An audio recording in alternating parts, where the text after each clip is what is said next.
The battles along the Western Front in the First World War are impossible to understand without reference to the war in the air, the battle above those trench lines of France and Flanders. What was the history of the Royal Flying Corps and the Royal Air Force in World War I? In episode 4 of the classic comedy series Blackadder Goes Forth, Captain Blackadder decides to join the Royal Flying Corps, which he has heard is called the 20 Minuters. Thinking this relates to the average amount of work they do each day compared to what he, as an infantry soldier in the trenches, does, this sounds like a cushy number. But he quickly discovers instead from Lord Flashard that the phrase relates to their projected life expectancy, much to his and Lieutenant George's horror. Now, Blackadder isn't a documentary, of course, it's comedy, but being good observational comedy, and for many a segue to an interest in the Great War, it highlighted an aspect of the conflict which is easy to forget, the war above the battlefield. John Giles, who was the founder of the Western Front Association, always said, when we look at the history of the Great War, we look what happened on the battlefield, often what happened beneath the battlefield with those tunnelling operations that were so widespread. But it's just as important to look up above the battlefield. And that's what we're going to do in this upcoming series. So with this episode, we begin this special series, War in the Air Month, beginning here with an overview of the Royal Flying Corps and the RAF in the Great War, and hopefully learn the true story of the 20 Minuters.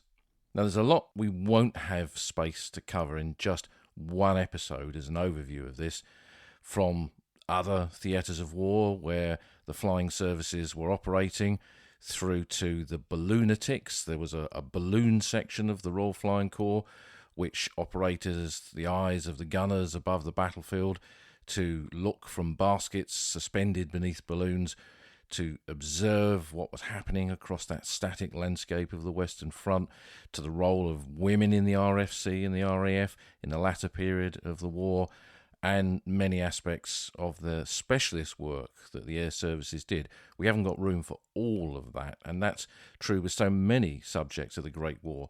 There's always something for us to return to. And while in some of the upcoming episodes the work of the Royal Naval Air Service, the RNAS, will be mentioned because they flew side by side with the Royal Flying Corps so often, and of course became part of the RAF themselves in 1918, those naval flyers are really a separate subject that again perhaps we will return to. But what I hope in this special series of episodes, which will include interviews with two subject experts and a special Q&A, and if you've got any RFC, RAF questions that you've always wanted answered, get those in, and I'm going to pick the best four for a special RFC, RAF Q&A episode. And then we'll end with an overview of what we can find of the flying services on that landscape of the First World War on the Western Front today. And hopefully all of this will give us a wider understanding of this aspect, this layer of Great War history. So where to begin?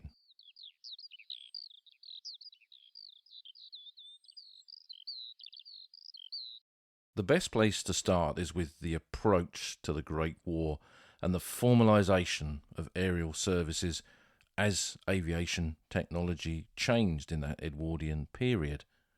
The Royal Flying Corps was formed under a royal warrant in April of 1912, replacing earlier aerial units like the Air Battalion of the Royal Engineers and the Royal Engineers' use of balloons.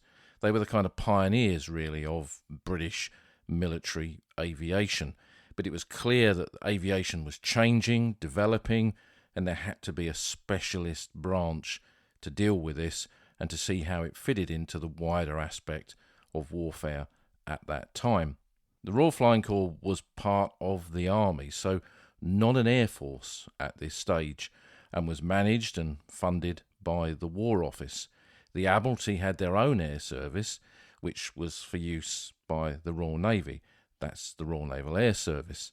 And what it meant from the perspective of the RFC is that officers and men who served in it were soldiers, not airmen. They might have seen themselves as airmen, but technically on paper they were soldiers of the army, governed by the War Office.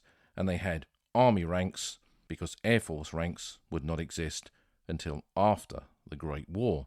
The whole establishment of British air services was in response to the development of manned flight following the Wright brothers' first manned flight in a heavier-than-air powered aircraft in 1903, and then Blériot's first flight across the English Channel in 1909. This kind of technology, which to the generation then would have felt kind of space-age technology in so many different ways, was bringing new aspects to civilian life, and with it, of course, potentially new aspects to the way warfare would be conducted. And Italy became the first nation in the world to use aircraft when they flew planes in Libya and in the Italian-Turkish conflict of 1911 to 1912, when planes were used to bomb targets. Not always successfully, but it was a turning point in the way that aircraft had now become weapons of war. Aircraft were also later used in the Balkan Wars just before the Great War, and many nations in that period were essentially playing a kind of catch-up to ensure that they had some kind of air forces, and that included Britain. So as such, the Royal Flying Corps developed during this period. It recruited pilots and technical personnel who had the required skill to maintain the aircraft, and that ground crew, that essential ground crew that would keep planes in the air, always really formed the bulk of those who served in the Royal Flying Corps and then latterly the RAF. Because while piloting was the glamorous side of the Royal Flying Corps, no pilot could take an aircraft into the sky unless the ground crew had worked on it, fueled it, maintained it, armed it, and all the other things that would be required as the war went on. A central flying school, the CFS, was established at Upavon on Salisbury Plain, and that opened in June 1912, a couple of months after the Royal Flying Corps was formed, and it was set up to train all pilots who had obtained licenses to fly aircraft. You had to get a civilian license to get permission to fly an aircraft, and those men went on to have their formal training at Upavon. By August 1914, the Royal Flying Corps had 63 aircraft, around 150 pilots, and over 1,000 personnel. So already you can see that the ground crew massively outweigh those who were going to get in aircraft and fly up over any potential battlefield. The aircraft that the RFC had were all monoplanes or biplanes. None were armed, and most were BE-2 aircraft, which were biplanes with a pilot and an observer and could fly to something like 10,000 feet. The vast majority of the aircraft in the first squadrons of the Royal Flying Corps were these BE-2s, but they also had other models of planes, like the French Farman, for example, and each aircraft had its own characteristics, and training on them could often be complex and difficult and dangerous. There were many accidents. There were no flight simulators.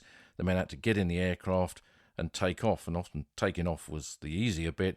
It was the landing bit that was quite difficult, and that whole issue of training pilots in this way without proper simulators meant that throughout the conflict that would come, many pilots and observers were killed and injured during that training period before it even got to a battlefield. At this stage in the approach to war, as the outbreak of war came, aircraft were perhaps seen as a novelty by the commanders in the forming British Expeditionary Force, and their true value, I think, was yet to be realised by most soldiers and civilians alike. But the war, of course, would change all of that. Following the outbreak of war in August 1914, the BEF, the British Expeditionary Force, was mobilised, and the first 3 squadrons of the Royal Flying Corps, which would be part of its order of battle, began to prepare to cross to France. And the first pilot to take off from Britain and land in France was the 23-year-old Lieutenant Hubert Dunsterville Harvey Kelly. Born in Taymouth, Devon, the son of an Indian Army colonel and from an Anglo-Irish family, Harvey Kelly was commissioned in the Royal Irish Regiment in 1910 and was one of those who volunteered to transfer and train as a pilot in the RFC in 1913. As part of No. 2 Squadron in 1914, he flew his BE-2A from Scotland to Kent via Yorkshire, and then on the 13th of August did a nearly 2-hour flight to Amiens, just beating his commanding officer, Major Charles Burke, and setting his aircraft down on a grass airfield at Amiens, the first RFC plane to land on French soil. And for Harvey Kelly, this was the beginning of a long war in the air, which would sadly end in tragedy with his death at Arras in 1917 while flying with the famous No. 56 Squadron. The role of the Royal Flying Corps in this early phase of the conflict was simple, really. It was reconnaissance. It was to fly up above the battlefield, spot enemy troop movements, and then report back. The front was fluid. This was a war of movement, and so it wasn't clear where the enemy might be or what direction he was coming. And it was clear that aircraft had aptitude here to be able to be used to find this kind of information out. And it was in this reconnaissance role in the lead up to the first clash of British troops at the Battle of Mons in August 1914 that the first casualties in the air were suffered. The first aircrew to become fatal casualties in the Great War were Lieutenant Vincent Waterfall and Lieutenant Charles George Goodwin Bailey. They were both of No. 5 Squadron Royal Flying Corps, who were flying an Avro 504 when they were shot down by ground fire on the 22nd of August 1914, the day before the Battle of Mons. Waterfall was from Grimsby, but had moved to Burgess Hill in Sussex and was educated at Brighton College. He'd been commissioned initially in the East Yorkshire Regiment and then qualified as a pilot in 1913. Bailey was a South African who was a great-nephew of Gordon of Khartoum, and he was commissioned into the Royal Engineers and transferred to the Royal Flying Corps as an observer. And these two lads, the first aircrew to become fatal casualties over the battlefield, are buried side by side today at Tournai Communal Cemetery in Belgium. At Mons, aircraft were used and were able to warn of the approach of German forces. But how did this kind of work operate without radios? Because there were no radio sets in these aircraft. The kind of radio sets that existed in 1914 were massive and were not portable in any kind of way. And they only transmitted Morse, not voice. And these aircraft didn't have them anyway, so how did they do it? Well, they would fly over an area, spot the movement of troops, mark that onto a map, and some of these men had message pads that were strapped to their knee. And this was a wooden device with a compass on it and paper on 2 rollers. They could make notes or draw a map, write a message, and they had message pods in the aircraft cockpit as well, so they could make a map, write out a message, give the indication of troop movements or locations, put that in a message pod, and then fly to where they knew there was some kind of British headquarters, and then drop that onto the headquarters and they would pick it up. Now, this is fairly primitive, as you can imagine, and there was a lot of movement of troops, and while a headquarters might be at one location on one day, it might not be there in the next. So this was far from perfect, and this was an aspect of ground, air, and air-to-ground cooperation that would have to be developed as the war went along, until there were, by the end of the conflict, radio sets that could be put into the cockpits of aircraft, but again, to only transmit Morse and receive Morse, not voice. The Germans were, of course, using aircraft in exactly the same kind of way, and also our French allies. They were rapidly on all parts of the battlefield, becoming the eyes of the army above that battlefield, but at this stage could not really clash in the skies themselves, as they were not equipped with weapons of any kind. Having said that, pilots and aircrew began to take weapons up with them to tackle the increasing number of aircraft they encountered in the skies, even in 1914, from pistols to carbines. I've read about shotguns and even bricks, where pilots took a brick up, flew over an enemy aircraft and tried to chuck the brick out the side to put a hole in the wingspan or knock the pilot out. I mean, these are all very primitive methods that were used in this early phase of the fight. But the real change in the use of aircraft came with a change in warfare on the Western Front.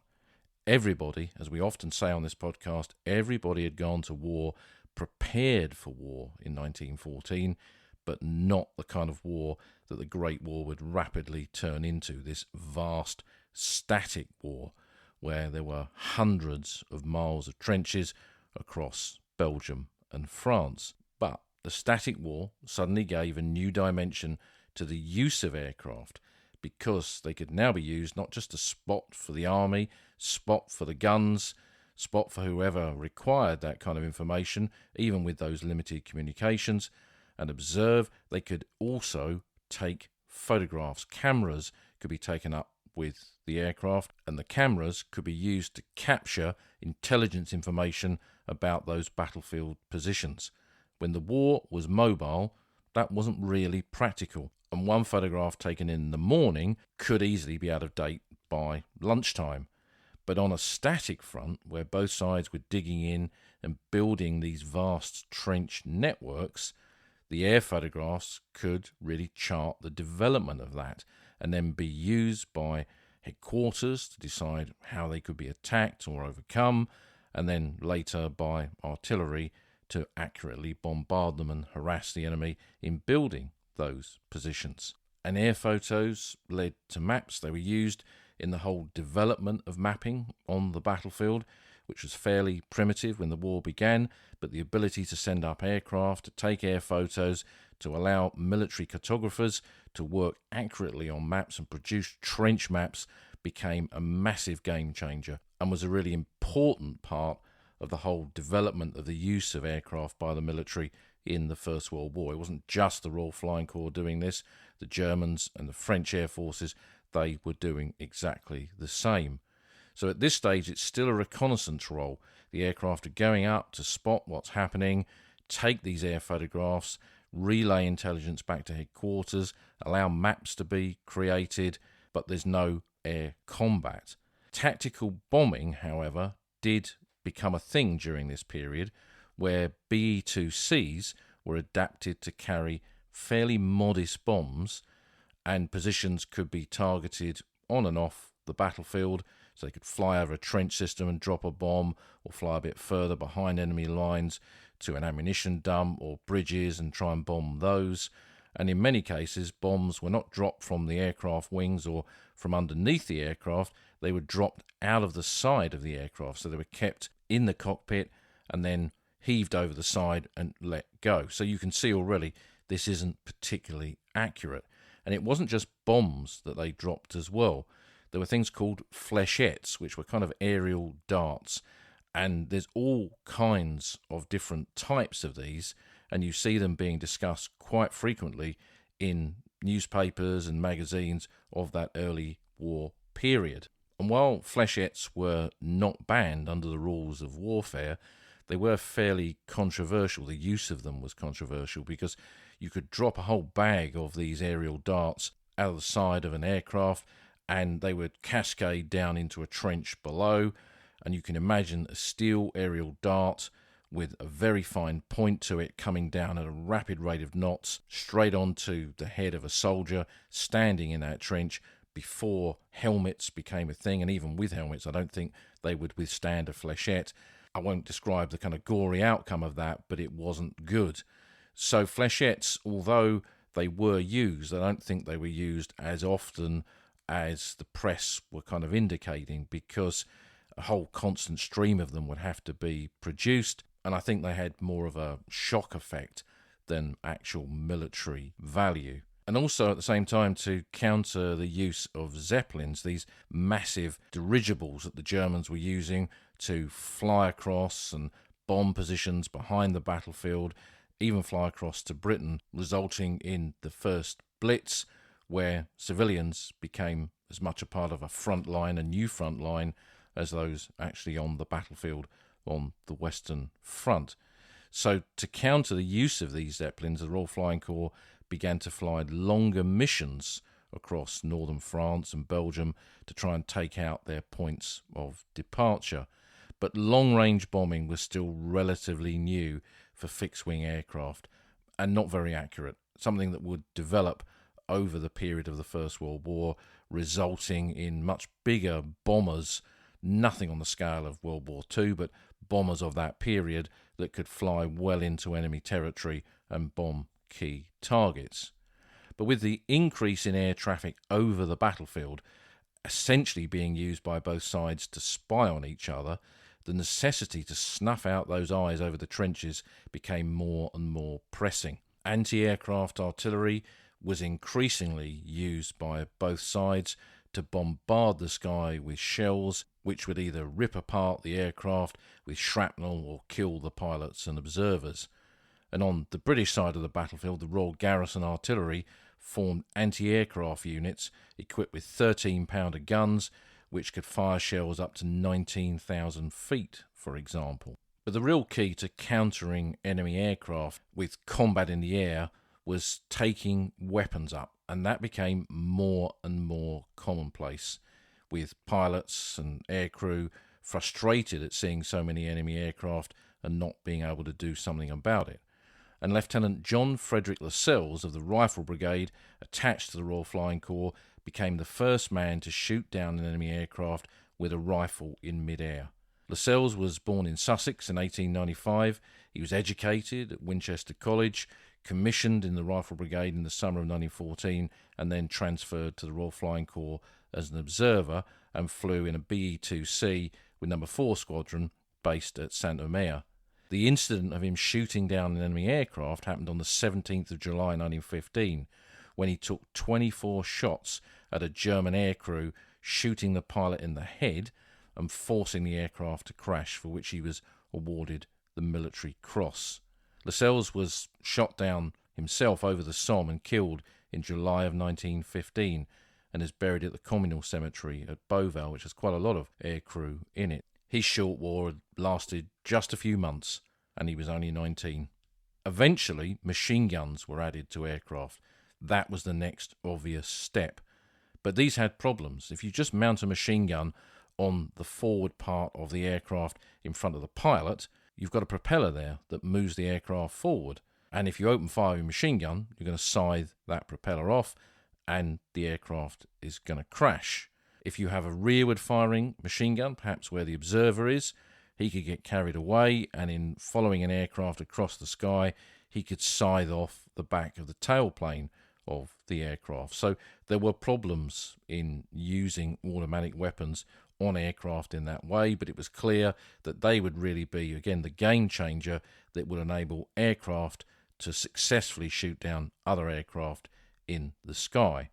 But as aircraft types changed, the Royal Flying Corps invested a lot in planes like the Vickers FB-5 gun bus, which had the observer in a forward cockpit with a machine gun, so they could fire straight out the front of the aircraft and fire from left to right, up and down, and not interfere with the actual aircraft itself or do potential damage to it, focus that machine gun fire and trying to shoot down the enemy.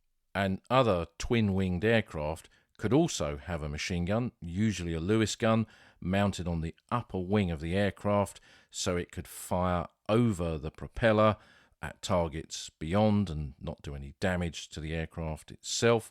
But this had all kinds of problems in changing the magazine of the Lewis gun, for example, and also accurately firing the weapon. These things were sighted up in a fairly basic way, and again, that use of weapons, using them so they could fire accurately, was all part of aircraft development. These were perhaps easy solutions to a complex problem, but the enemy, the Germans, were looking for more complex outcomes.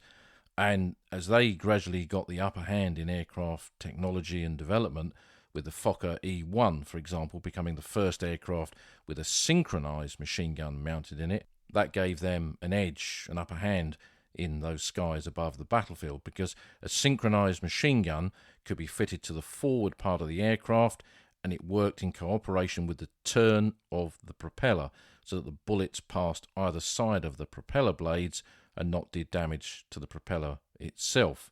But the Royal Flying Corps eventually got there themselves with synchronized machine guns, and they brought in the Sopwith 1.5 Strutter, for example, that had a synchronized machine gun in 1915-16, and over the next year or so, the use and development of these weapons continued, creating the first proper fighter planes.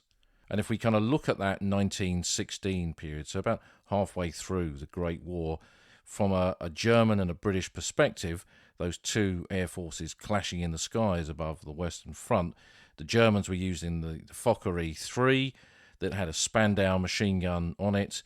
This was that first properly successful synchronized fighter plane with a synchronized machine gun.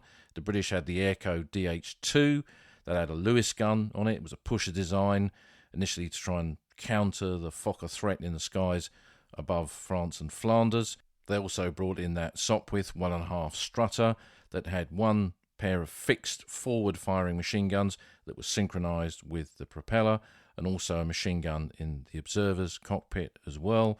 And the FE-2B, with one or two Lewis guns, was a two-seater fighter reconnaissance aircraft that was a bit outdated by that stage, but this was the kind of common aircraft used in that mid-period of the war.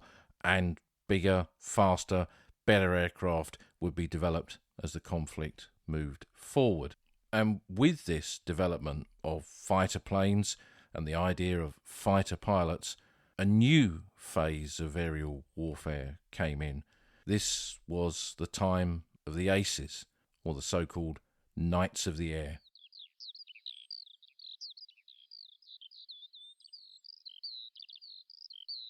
With the ability to now fight battles in the air with fighter aircraft sent up to specifically target aircraft being used for reconnaissance or aerial photography and shoot them down, an aircraft then being dispatched to bring down those fighter aircraft to protect the spotter planes, the whole war in the air changed completely at this stage of the conflict. And this became a period of the Knights of the Air, as the press reports often called them. Men, pilots, jousting just like knights of old in the skies above the Western Front. There was this idea that there was some kind of chivalry amongst the air crews who flew, that it was a cleaner, perhaps more civilized form of warfare in what was rapidly becoming a total war with gas and flamethrowers, chemical warfare and mass artillery bombardments. It was believed that pilots respected each other, signalled to each other in the air during and after combat, saluted each other even, and dropped messages of condolence when an enemy pilot was killed. And while some of this, of course, did happen, it was in some ways a clever foil on the home front to the brutality of aerial warfare, where men could drop from thousands of feet on fire and die horribly, and where pilots could pursue an enemy until he was riddled with bullets or smashed to pieces on the ground. Was there really any honour in an industrialised war, a total war, that the Great War was by 1916? And with this concept of knights on both sides came the development of the concept of aces, air aces, some of the most skillful and in many ways deadliest pilots flying over the battlefield.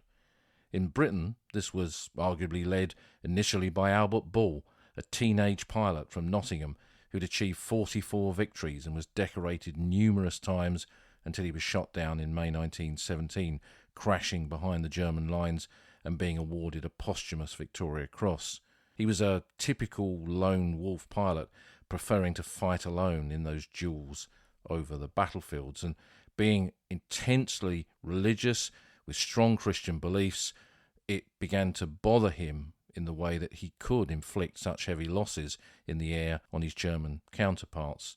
And the strain, I think, generally on pilots during this period of duels above the battlefield, pilots fighting pilots, and then seeing the terrible outcome when an aircraft was shot down.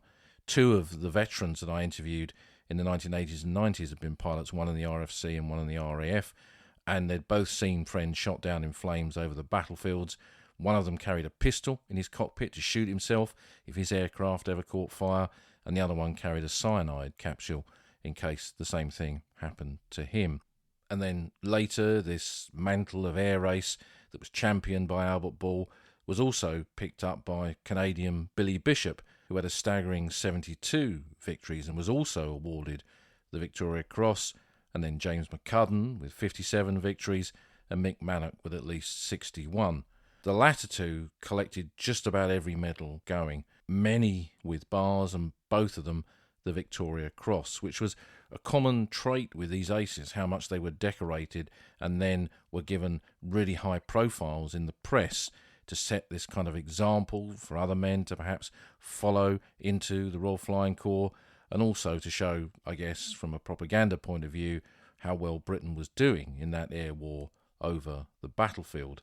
The other trait that really was commonplace amongst them all, with just a few exceptions, was not surviving the war. The idea, as we mentioned at the beginning, of Blackadder and the 20 Minuters, that wasn't ever really true. Life expectancy was short, and pilots like Mannock and McCudden did have quite long wars in many respects, but so many of them did not survive the Great War, Billy Bishop being one of the more unusual ones to survive in that list of great pilots in the First World War. On the German side, stories of their aces also dominated the popular press of both nations, both on the British and the German side, with Manfred von Richthofen and his 80 confirmed victories and legendary status flying that red Fokker triplane, through to pilots like Max Immelmann, the Eagle of Lille, who may have had fewer victories than Richthofen, but developed, for example, the Immelmann turn, an aviation manoeuvre still in use today. Both of them died in the Great War, along with many other German aces. But not everyone was an ace. So who were the pilots and aircrew of the Royal Flying Corps in the Great War? In the early phase of the war, aircrew came from a middle and upper class kind of background, and that was true of all officers of the British Army at that time, because the RFC, you remember, was part of the Army. And to get a commission in the Army, when you applied, you were asked what school you'd attended, and there was a list of approved schools.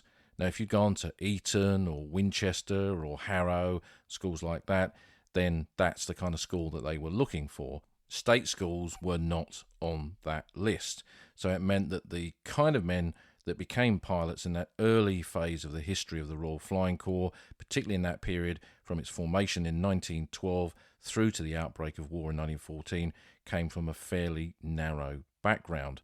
But as the war went on and changed, this also changed. This background of the pilots changed, with many working class men finding a route to flight and flying. Men like Mick Mannock, who we mentioned before, a working class lad who'd been a telephone engineer on the outbreak of war. He worked his way through to becoming a pilot. And with the change in the Army Act in 1917, allowing men from any background, any schooling to be commissioned, that brought in a lot of pilots as well. There was also a change in the way that pilots did not have to be officers to actually fly aircraft as well.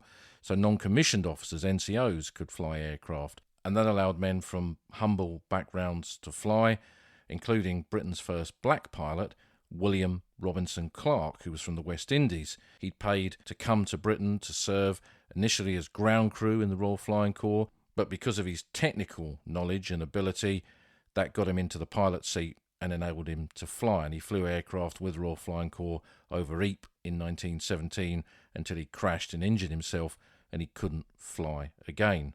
I've told a bit of his story in an episode that we did on black soldiers in the British Army in an earlier podcast. You can go back and find out more about him there. But aside from black pilots from the West Indies, there were also Indian pilots like Indra Lal Roy, DFC, who was an ace with 10 victories until he was killed in 1918. And eventually men from every corner of Britain and the British Empire would become pilots or observers in the Royal Flying Corps and the RAF in that latter phase of the First World War. But we have to ask, I guess, considering this period of the Knights of the Air, was it really truly representative of the Royal Flying Corps and eventually the RAF? Not everyone was an ace. Not everyone managed to shoot down a large number of German aircraft. For some pilots and observers, their role was to act in that reconnaissance role, to take photographs, and that became increasingly, as the war went on, more and more important, and the use of air photographs became so commonplace that gunner officers on the ground, for example, could commission a flight from the Royal Flying Corps to go out and photograph a trench system or a series of bunkers, bring those air photos back, get them developed, deliver them to the gunners, who would then work on their fire plan based around those air photographs, carry out their fire plan, drop shells onto the targets, and then commission another flight of RFC planes to go over and photograph it to see what damage had been done. So while there were these knights jousting in the skies, and from Mick Mannock to McCudden to Albert Ball to Billy Bishop and so many others, they were the kind of high-profile pilots. There were many others who just did their bit. Often their war in the air was short, not necessarily because they were shot down and killed, but because they crashed on landing, injured themselves while flying, or because of the psychological pressures of flying, could end up being transferred out of a squadron with severe psychological issues. So while in that kind of mid-period of the war, the Aces, the Knights of the Air, dominated the story, the history of the Royal Flying Corps, that was only really parts of the story. And as the war progressed to its final phase, things would change again. Beyond that period of the Knights of the Air, as modern warfare on the ground changed, the role of the Air Forces changed with it. Aerial photography remained dominant, a dominant part of their task over the battlefield. Not just fighting enemy aircraft, not just bombing targets, but taking air photos, because it was so important. That battlefield intelligence was so important. Air combat, of course, continued, but the focus on aces lessened as the war went on. Perhaps the old idea of it being chivalrous began to fade when they looked at the casualty rates of units of the Royal Flying Corps, for example. And that was especially true during Bloody April in 1917, the nearest in reality that the Royal Flying Corps got to this concept from Blackadder of 20 minuters. That was a period when German aviation had really got the advantage on the Royal Flying Corps, the upper hand, and German pilots were able to inflict really a disaster on British and Commonwealth aircrew. In April 1917, the RFC lost 245 aircraft of all types, and over 200 aircrew were killed, wounded, or taken prisoner. The average life expectancy of a new Royal Flying Corps pilot during this month, April 1917, was just less than 3 weeks, sometimes as little as 5 to 11 days when they were on the front line. And it's worth mentioning, I think, here, that amongst those casualty rates were men who were prisoners of war that were captured when their aircraft crashed. We tend to think with aircraft losses that when an aircraft came down, the men were killed or badly injured, perhaps terribly burnt, but many were able to survive an aircraft landing, crash landing, behind the battlefield, behind the German front lines, but ended up as prisoners of war. And a lot of these pilots went off to POW camps, and as officers had a very different experience to the men. As an ordinary soldier and other rank, if you were captured, you could be used by the Germans for all kind of labour tasks, working in salt mines and coal mines and factories, and any kind of dirty work that the Germans required. POWs were used for that. Officers were treated differently by the Germans, were often kept in separate camps or separate parts of a camp, and it was considered an officer's duty as a prisoner of war was to try and escape. And there were many escape stories that came out of the Great War, some of them penned by men who had flown above the trenches as part of the RFC or RAF. Coming back to the battlefield in 1917, this is a period when you look at infantry war diaries, you see a lot more mention of ground-to-air and air-to-ground cooperation, where battalions on the ground lay out coloured markers to indicate that they had advanced so far into an enemy position and that the 7th Buffs were here or the 11th Sussex were there, and that the aircraft could then see this and relay that information back to headquarters. And also the Royal Flying Corps began to spot far more commonly for the gunners by flying over the battlefield, looking for enemy artillery concentrations, and then relaying that information back to the gunners so they could fire onto those. And as we mentioned, while at the beginning of the war it wasn't possible to put radio sets into the cockpits of aircraft, by the latter stage of the conflict that was possible, and they could communicate better with the men on the ground as well, largely with artillery units. I don't think there were too many, if any, occasions in which aircraft communicated with infantry on the ground. Portable radio sets just didn't really exist in terms of an infantry element.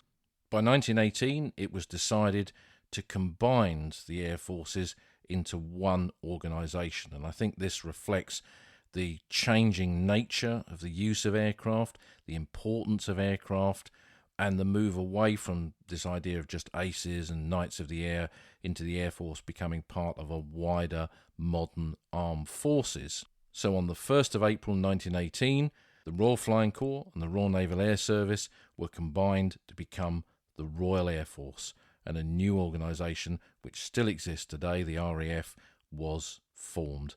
It was still run as a military and army-style unit, so again, this was before the period of Air Force ranks, and its principal purpose was now to work as one of those elements on the battlefield. I've often described it like an orchestra of bringing all these parts together. Infantry with tanks, with mortars and artillery, and also aircraft in the sky as well. And on the Western Front, bomber squadrons now flew side by side with fighters. The RAF developed in 1918 the ability to drop supplies to men on the ground, for example. Now, there was no World War I equivalent of a Dakota aircraft or anything like that, but for example, in the Battle of Le Hamel in July 1918 on the Somme, the RAF flew in close support of the Australian troops on the ground, who advanced over quite some distance from the outskirts of Corby up onto the high ground around Le Hamel. And one of the problems in advances on the ground was that the men couldn't carry as much ammunition as they required. They would run out of ammo, having captured a position very quickly, and needed a resupply. So aircraft took special crates with small arms ammunition in it that could be thrown over the side of the aircraft, crash and break up, but the packaging would absorb the damage caused by the impact when it hit the ground, and it meant they could fly up and drop ammo onto some of the objectives, so when the diggers got there, they had small arms ammunition for their rifles and their Lewis guns to continue with their battle. And that was a really big game changer. It wasn't without risk, because quite a few RAF pilots were shot down flying so low over the German positions that they were vulnerable to ground fire. But that use of aircraft as a method of resupply, again, was another element that changed air warfare forever. And in some of those 1918 battles, there was a role that the RAF could perform that was far less glamorous, but still very important. And that was to send whole squadrons up into the air to fly over the battlefield with droning engine noise to drown out the noise of tanks on the ground approaching the battlefield. And this was put into good effect at Amiens, for example, in August 1918. So the men who fought those battles in the air had gone from this period of being unarmed observers through to knights jousting in the skies, through to being the means by which they could drown out the noise of new battlefield weapons and allow them to approach that battlefield and defeat the enemy. A lot less glamorous, but was quite literally the direction of travel of military aviation in the 20th century. When the war ended, while the life expectancy of men in the Royal Flying Corps and the Royal Air Force had been a lot more than 20 minutes, nevertheless the casualties had been immense, with thousands of pilots and observers killed and wounded and taken prisoner just on the Western Front alone. And of them, almost 1,000 with no known grave. That separate section of the Arras Memorial, the Flying Services Memorial, which lists the pilots of the Royal Flying Corps, of the Royal Naval Air Service, and then latterly the RAF, and also men from other Commonwealth nations who were killed, shot down over the battlefield, and have no known grave. It makes us reflect, I think, when we see that memorial, on the realities of air warfare in the Great War. Those very early designs of quite fragile aircraft with humans inside, and when they came down at a rapid rate of knots, often on fire, perhaps it's not surprising that so many pilots do not have a known grave. And that memorial really chronicles the history of the RFC and the RAF in the Great War, from Major Lano Hawker, who was the first pilot to get a Victoria Cross for shooting down an enemy aircraft over Ypres in 1915, through to Mick Mannock, that great fighter pilot, that great ace, who was killed with the RAF in the summer of 1918, and we'll return to his story later on in this series of Air War podcasts. The development of aircraft and their use in the Great War was all part of the changing nature of warfare seen by both sides in that conflict. But the war in the air is so easy to ignore. It's easy to concentrate on the trenches and the tanks and the bunkers and the barbed wire and the gas and everything else. But it's impossible to understand all of that without knowledge of what was happening above it. And just as the planes flown by those masters of the air in the Great War once cast long shadows across the smashed landscapes and crenellated trench lines of northern France and Flanders more than a century ago, today their exploits and achievements as pioneers of a new way of warfare continue to cast shadows across that landscape of the old front line.